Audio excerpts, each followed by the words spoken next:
guys, it's BT here, and welcome to the top 5 gaming mice for the quarter 2.5. Now I decided to push it back a little bit because of all the craziness that's going on in the world. We got coronavirus, quarantine, it's slowing down all the production for all these different companies, and so not much came out during the past couple of months until recently. Now some are starting to trickle in, and today we have 3 new entries into the top 5 gaming mice. Now if you're new here, I treat my rankings somewhat like a power ranking. You can drop just based off of your inability to listen to your consumers and what they want and just think you can coast by.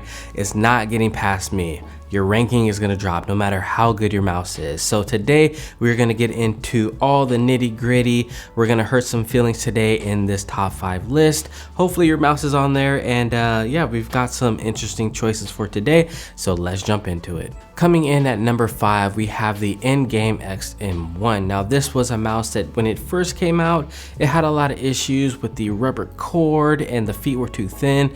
Well, Endgame actually listened and came back. The shape was already really good, the side buttons were really good.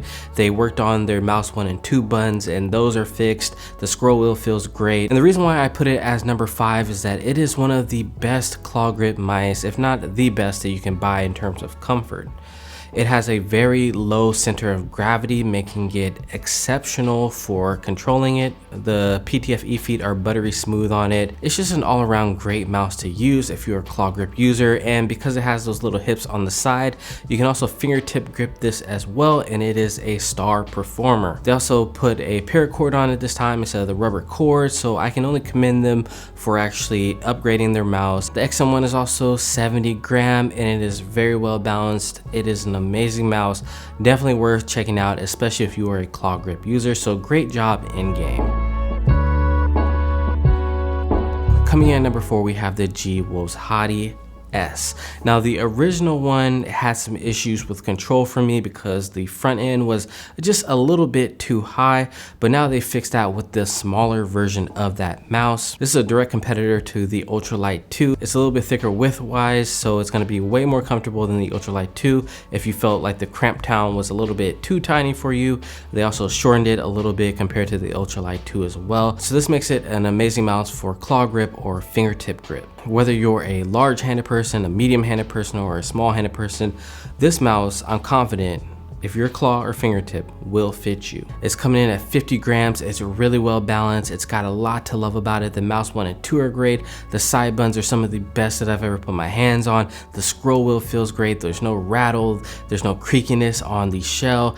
G Wolves has taken everything that they've learned and put it into this mouse, and it is a rock star mouse. It's got PTFE feet that glide like butter. There's a lot to love about this mouse. That's all I'm gonna say for now. That's all you guys get.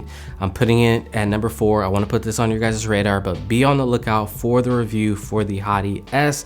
So make sure you're subscribed if you're not already. Shameless plug. All right, guys. So we're gonna head into the number 3 mouse, which is the G Pro Wireless from Logitech. Now this is an 80 gram beast. It's got the buttons, it's got the side buttons. The scroll wheel is one of my favorites on any mouse. It's 80 grams. It feels very good in the hand. The shape is amazing as it works with a claw grip, a fingertip grip, or a palm grip, no matter what size hand you have. There's a reason why this is one of the most used mice in gaming esports right now. But if you watched the last video, you will know that this actually dropped from 2 to 3. And the reason being is power rankings, right? Their willingness, I feel like Logitech right now isn't willing to, at least in the public, willing to share that they're listening to the consumers and what we want. We have to add our own hyperglides or arc feet to these mice, and I just feel like kind of neglected. You know, you ever just feel neglected? That's how I feel when it comes to Logitech. I feel neglected.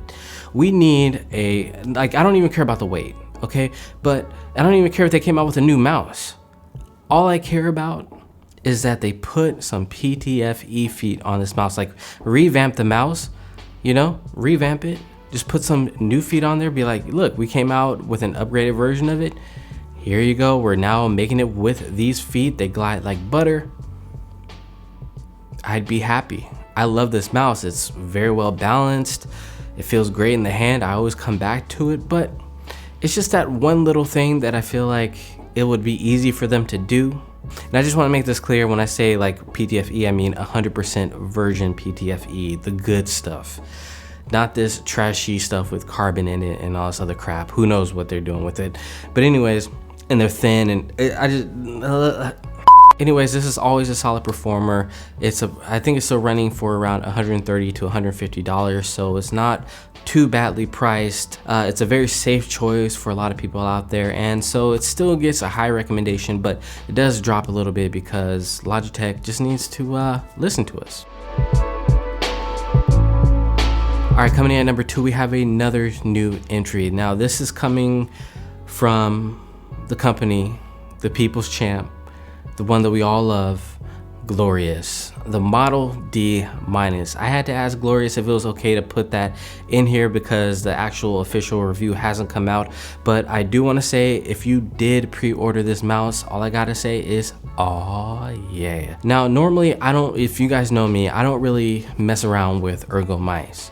But this mouse is so good, from the clicks to the side buttons to the scroll wheel. Even this pre-production unit is just hitting on all cylinders, and it is just a joy to use. It is very comfortable as well, and it's been getting a lot of playtime when I'm not reviewing another mouse. It's actually rivaling my Viper Mini.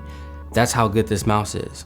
It's got those Glorious feet on there, which glide like butter. It's got their new Ascended V2 cord on there. There's a lot to love, and the price. I mean, who doesn't love a $50 mouse? And the weight is around 60 grams as well. So like, this mouse is should just, if you haven't pre-ordered it, I would say try it out. Try this mouse out, give it a shot. Because Glorious has learned a lot. I know they messed up with the cables in the past, guys, but I've talked to them. They've learned their lesson. They know what you guys want. They've heard you, they've heard the community, and they want to make things right. And we gotta, as consumers, we gotta let people make things right. We gotta allow people to get better. Like, real talk right now, we all deserve the chance to get better and improve. And Glorious has taken everything that they've learned, and they put it into this new Model D minus, and I have full confidence that this mouse will deliver. And if you did pre-order it, you will love it. All right, guys, so coming in at number 1, it should be no surprise, it is the Razer Viper family. Okay, now I kind of did a cop out again. I'm putting the Razer Viper Ultimate, the Razer Viper Mini, and the original Razer Viper all in there because they all just kill it when it comes to performance. Now the Viper Ultimate is great if you want wireless. It's $150. It is 69 grams. It's got a great weight, and this thing, when I really think about it, when I was looking back at this mouse and remembering, like, this thing is a technical masterpiece. There's no holes on this. While everybody is going with holes, Razer is just killing it with just the design of their mice. They've got the PTFE feet, they've got the grips on the side, they got the grooves. This is low to the ground, it's got a low front end. It's great for palm, claw, or fingertip grip. There's just, it just goes on and on. It's got a Focus Plus sensor on it. Battery life is simply amazing. Like, there's just so much to love about the Razer Viper Ultimate. Now another one, if your hands are on the smaller side, the Razer Viper Mini, which is still my main, guys. Just want to let you guys know, I get that question all the time. It's still my main. It's just so comfortable. Every time I use another mouse, a Hati, a XM1, and I come back to the Razer Viper Mini, I'm like, man, this thing is comfortable. Like, it just fits my hand like a glove. Now I know we all can't wait for that Razer Viper Mini Ultimate. Razer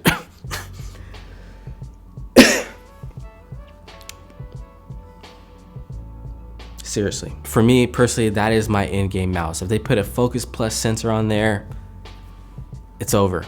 And it's wireless, it's over. And they keep it at 60 grams or less, it's over. I don't need another mouse. I don't need another mouse. I'm good. I'm shutting the channel down. Just kidding, but I'm shutting it. No.